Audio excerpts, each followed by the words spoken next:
How to effectively differentiate assessment based on varying learning styles in the classroom.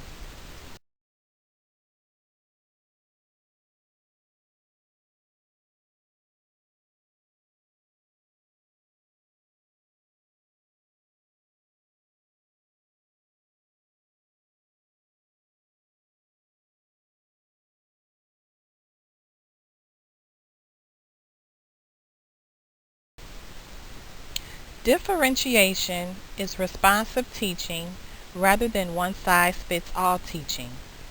Teaching with the child in mind. To meet students' needs, teachers differentiate by modifying the content, what is being taught, the process, how it's being taught, and the product, how students demonstrate their learning. First, we define differentiation. It is a way of teaching. It's not a program or package of worksheets. It asks teachers to know their students well so they can provide each one with experiences and tasks that will improve learning. Just as everyone has a unique fingerprint, each student has an individual style of learning.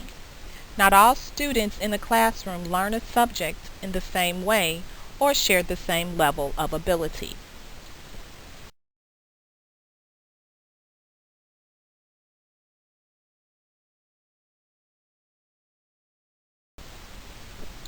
Differentiated instruction and assessment go hand in hand.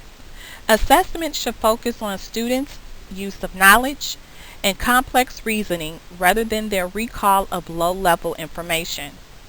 Instruction must reflect the best of what we know about how learning occurs. The listed acronym serves as a reminder to all of us of how to strategically apply differentiated assessment strategies. A. Analyze individual strengths and needs. S. Strategically plan for each learner to improve and excel. S. Set new objectives. E. Explore abilities. S. Supply assistance and appropriate materials. S. Stress growth. M. Monitor for immediate intervention. E. Empower with self-directed assessment strategies. N. Nurture and support efforts. T. Translates needs and strengths into active learning.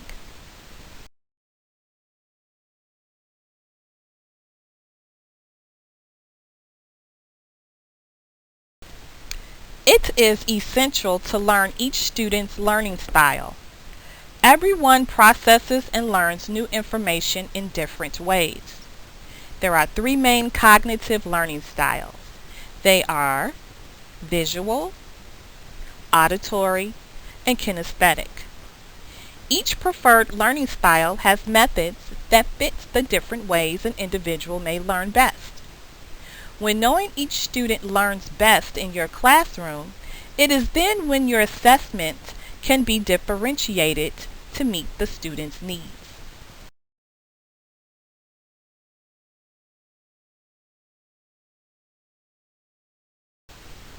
I will talk about first the visual learner.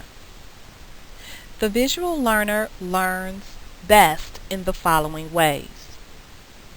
Uses visual objects such as graphs, charts, and pictures.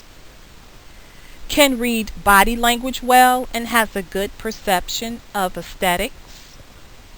Able to memorize and recall various information. Tends to remember things that are written down. Learns best in lectures by watching them.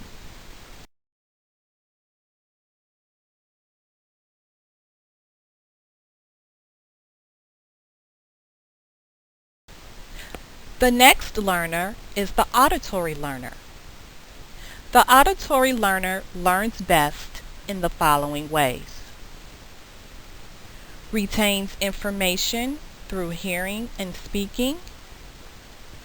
Often prefers to be told how to do things and then summarizes the main points out loud to help with memorization. Notices different aspects of speaking. often has talents in music and may concentrate better with soft music playing in the background.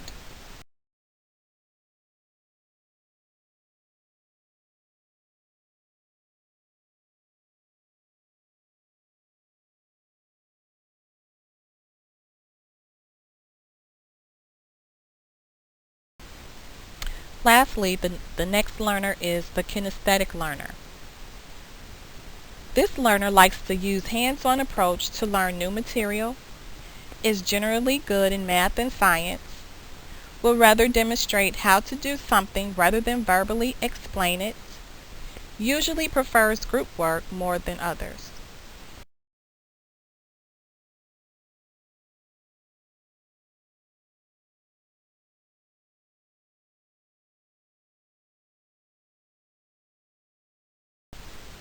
By varying the type of assessments you use over the course of the week, you can get a more accurate picture of what students know and understand, obtaining a multiple measure assessment window into student understanding. Using at least one formative assessment daily enables you to evaluate and assess the quality of the learning that is taking place in your classroom. It is then when you can ask the driving question: how is this student evolving as a learner? What can I do to assist this learner on his path to mastery?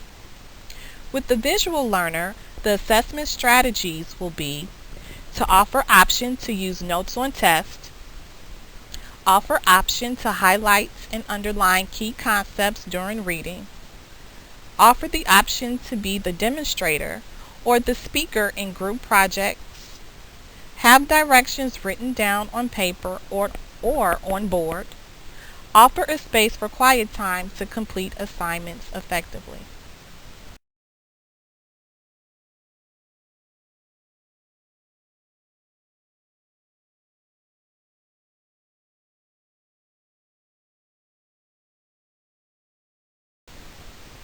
Assessment strategies for auditory learners include: offer presentations through narrated PowerPoints, offer oral quizzes, offer opportunity for class discussions, offer group work to display strength in content, offer the opportunity to write responses to lectures.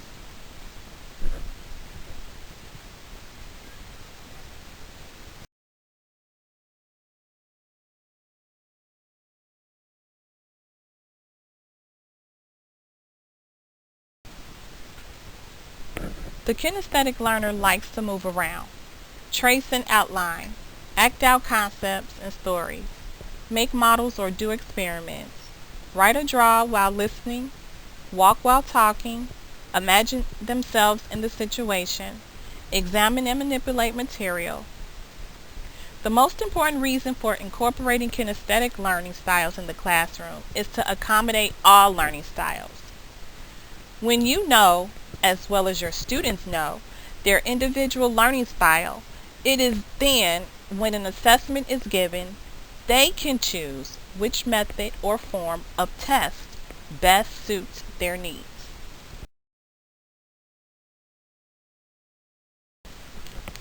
Differentiated assessment is important as we ask our students to develop 21st century skills.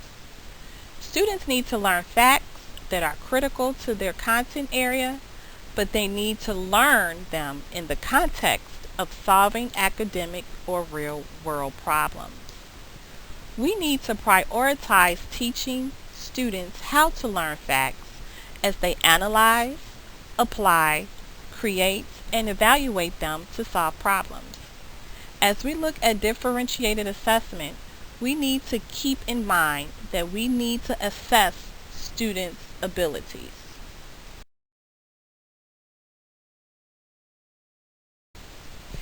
Tiered assessment is another method to differentiate assessments. This strategy allows the teacher to focus on struggling areas and areas of strength. At the end of the unit, students select the assessment challenge level that will enable them to best demonstrate the extent of their learning.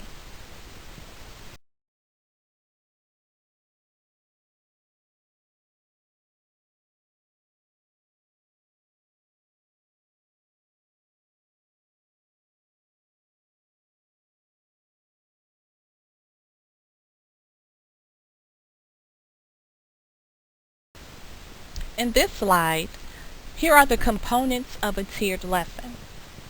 A tiered lesson has a clear objective, is concept-driven, incorporates whole group instruction, incorporates small group instruction, makes the grade level proficiency standard explicit, provides opportunities for deeper and extended learning, is paced to accommodate the optimal learning speed of all students. Students are grouped according to their ability.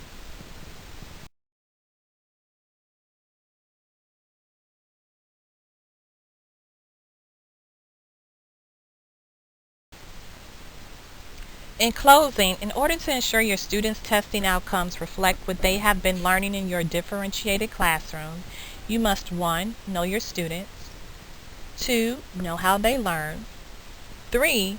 Know what level of readiness they are on currently, 4. Frequent ongoing formative assessments, 5. Sharpen strengths, 6. Build up weaknesses, and 7. Let students own their learning.